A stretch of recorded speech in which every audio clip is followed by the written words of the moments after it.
орталық ауруханасының дәрігері, Ұлытау облысы.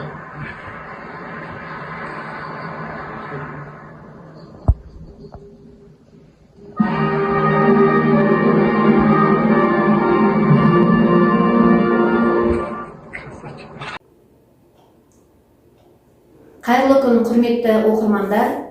Ауданымыздың Сәкен Сейфуллин атындағы орталықтандырылған кітапхана жүйесінің жасөспірімдер кітапханасының ұйымдастыруымен денсаулықты сақтаймыз, өзімізді баптаймыз атты сұхбатымызға еңбек деген ұлы сөздің құдіретті, өнегелі өмір жолымен дәлелдеген дәрігер сол жылда кездескен қиындық пен қарбаласқан толы сәттерінен сыр шертуге Жаңаарқа аудандық орталық ауруханасының инфекционист дәрігері, өмір жолын бір салаға сарп еткен Амангелді Әбілдәлімен сұхбатымызды бастаймыз.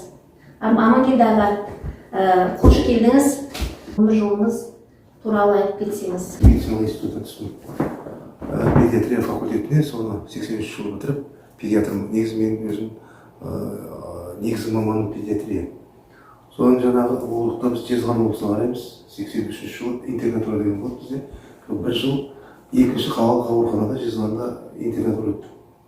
84 жылы интернатура бітіріп, ойдағыдай лицензиямды алып, осы Жаңаарқа ауданының емханасына, балалар консультациясына учаскелік педиатр болып жұмыс істедім. Бұл мамыр айында 85 жылы ол уақытта біздің бас дәрігеріміз аурухананың Шәмши Жұмашев деген марқұм кісі, белгілі Жаңаарқаға белгілі осы іргетасын қалаған біздің денсаулық сақтау саласының. Сол Шәмши Жұмашевтың бұйрығымен жұқпалы аурулар бөлімшесіне, қазір жұмыс істеп инфекция бөлімшесіне бөлімше меңгеруші ауыстым 85 жылы. Содан бері осы жерде Қазайдағы күректе баши 40 жыл болды жұмыс істеп жатырмын. Медицинаға қалай келдім деген сұрақ туатын шығар. Иә, сізге мысалы, егер армандадыңыз ба бала кезіңізде? Ол былай болды енді. Мысалы енді мен Жаңаарқа ауданында туып өстім, көршіміз біздің сіздер білетін шығарсыздар, Жаңаарқаға белгілі дәрігер Шаяхмет Жұмабай Шаяхмет деген кісі көрші болды менде. Сол кісі жаңағы кісіге қызығатырмыз. Жаңағы скорыймен уақыт кетеді, ол кісіні қаққалап келіп жүреді. Өзіміз ауырсақ, әке, шеше, өзіміз ауырсақ, сол кісі жаңағы ем-дом тағайындап, жаңағы солай шара жасайтын. Сол жаңағы кісі қызығатып осы. Бұл енді кейде мен айтпаймын, туғаннан арманым болған жоқ, үйде емес деді. Бұл 8 оқып жүрген кейде сол уақыттан бастап. Осы дәрігердің ықпалы болды дейсіз. Иә, сол кісі көршімнің. Сол кісіге қарап, арман мақсатыңызға жеткенсіз. Ол айтты, мысалы жаңағы Шәкен Шәмши Жұмашев сияқты, ол кісілер осы Жаңаарқа ауданының денсаулық сақтау іргетасын қалған кісілер.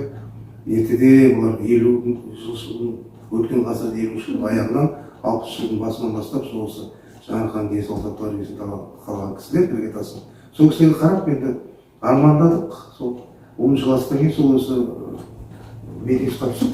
Осы дәрігерия саласында осы жұмыс істеп келесіз. Биыл мен Алла қаласа институтымызда 40 жыл болады. Амангелді Әбілдәлі ағамыз COVID-19 кезінде, пандемия кезінде өз өмірін қатерге тігіп, жұқпалы аурулардың ең ауыр түрлерінің алдын алып, өлімді азайту үшін шұғыл шаралар қабылдап келді. Өзіңіздің осы кезде де ерен еңбегіңізді білеміз аға. Көп қиындықтар болды, негізінен қауіп-қатерлер болды.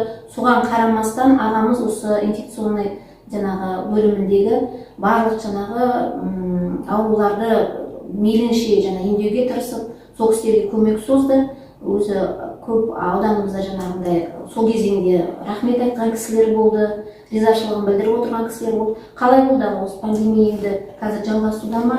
Сол кезде қандай қиындықтар болды? Қысқаша ғана айтып кетсеңіз. Басында енді шынын айтқанда, басында ешкім көңіл етпей жайтыма ой анау деп жүрді. Біздің жаңа айтып кеттім ғой, біздің адамдарға өзі мынау жақсылап бір ас қылып бірдеңе болып жанына батып бастағаны ете қоймайды ғой. Мәселе ол емес, бұл жалпы әлем бойынша болған нәрсе. Енді бұл әрине үлкен қасиет болды, бұл қиын болды шынында.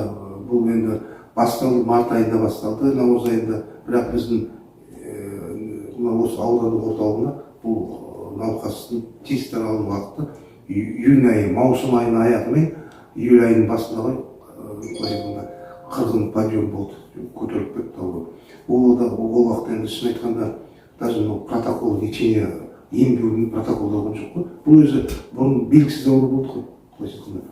Соғанда нетпей анау енді қанша айтқанмен қаншама жыл жұмыс тәжірибеміз бар. облыс, біз Қарағанды облысына қараймыз, мықты ковид центр болды Қарағандыда. осы аудандық біздің осы мынау бөлімшеміз қазір сіздер көріп отырған бұл аудандық орталық коронавирустың орталығы болды. соны жаппай еңбек еттік. Енді мен енді бұл жерде жаңағы мен ғана еңбектенген жоқ. Бұнда бәрі дәрігерлер инфекциясы көп. Мысалы, кардиологта, функциональный диагноз дәрігерлер, УЗИ дәрігер, хирург дәрігерлер бәрі инфекциясы көп. Өйткені өздеріңіз білесіздер, бұл бөлімшеден басқа терапия, астылы поликлиника, детская деген роддомның бәрі под инфекционный стационар нетілді, қолданылды. Өйткені өзіңіз білесіздер, қаншама не болды. Сол енді осы біздің медициналық қызметкерлерінде еңбегі болсын, жаңағы мен тағы айтып кетейін дегенім, бұл не қандай қиындық болса да ел бірігіп жеңеді ғой. Сонда өзім таң қалғаным, ырза болғаным біздің жаңағы халқының бірліктігі.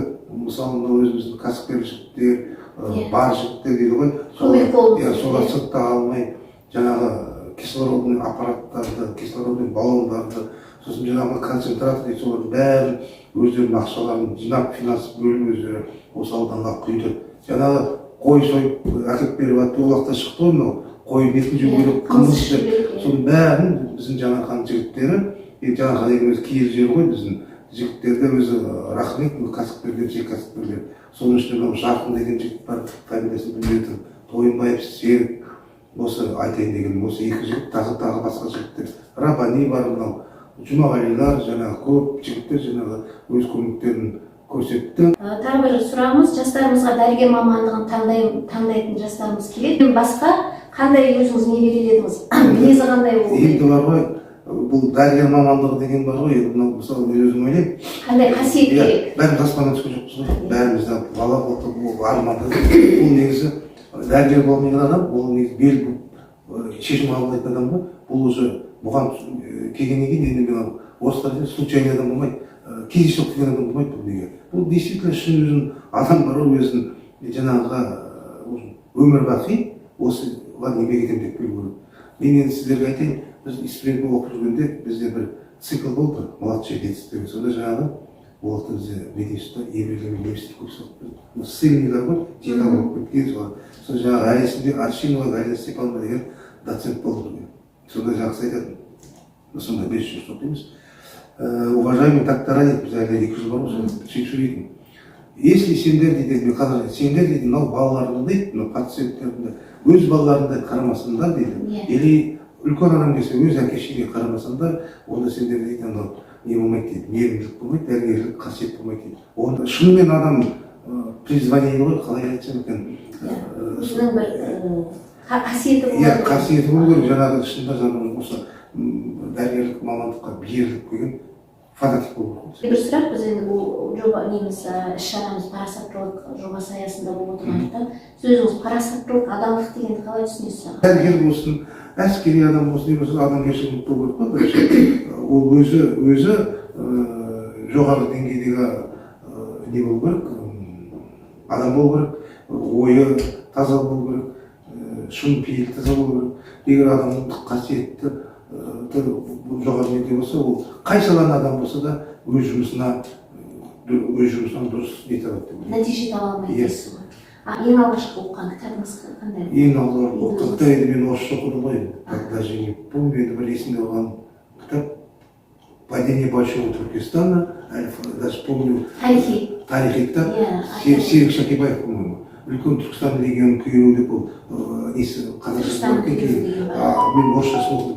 Енді инфекционист деген дәрігердің негізі қауіп-қатері де көп. Ковид кезінде де оны байқадық. Соған қарамастан өзіңіздің еңбегіңізді, адал еңбегіңізбен осы елбасы президентіміздің ерен еңбегі осы медаль алдыңыз. Қандай? Шапағат деген милосердие. Милосердие. Осы туралы айтсаңыз, қандай әсерде болдыңыз? Президенттің алдында қолыңыз ұстап, мысалы, қандай әсер болды? Еңбегімізді бағалап, аудан облыс аумағында алып жүрдік. Енді сосын мына басындағы бір шаруаны айтайын, бірінші естігенде, осы немді алғанмын, данныйымды алып, осындай. Сосын жаңағы ойлап қойым, Астана неме шақырады, сол облыстан берсем, жаңағы әкеп берсем ойлап, ойымда жоқ, что жаңағы Қасым-Жомарт Кемелевич орнаған біздің ойымда жоқ. Сосын 2 күн бұрын Ержан Асанович шақырып алды. уақытта біздің директор кім Еркебұлан Абдрахманович екеуміз шақырып алып та осындай содан еңбек шақырып алдым. Сосын мен бір апта бердім. Ошмау жеке сізге үлкен марапат бұл президенттің одан бар содан сосын ойлаймын мә бұл қалай болады екен. Шынымен басында енді күнде президенттен марапат алмаймыз ғой, кішкене толып нетіп қалдық. Сосын анау ауылда кірген чувствовал дейін. Бәріміз апардық, кіргізді. Жан-жақта национальный гвардия адамдар бәрі кіріп бара жатқанда мен айтайын ба, в общем, давящее приятное чувство. Ну, в общем, анау қанша мен патшаңыз мысы бар ғой, ол не бірақ приятно. Сол жақсы болды. Алтын уақытыңызды бізге бөліп, осылай сұхбат бергеніңізге көп-көп рахмет. Сізге табыс тілеймін, еңбегіңіз елене берсін. Аға біздің өзіміздің кітапхана Сәкен Сейфуллин атындағы орталықтандырылған кітапханасының, жасөспірімдер кітапханасының атынан, ұжымының атынан сізге бір арнайы кітабымыз бар. Амангелді Әбдіғалиұлы біздің осы жасөспірімдер кітапханасының атынан осы энциклопедияны сізге осы естелік ретінде табыстаймыз.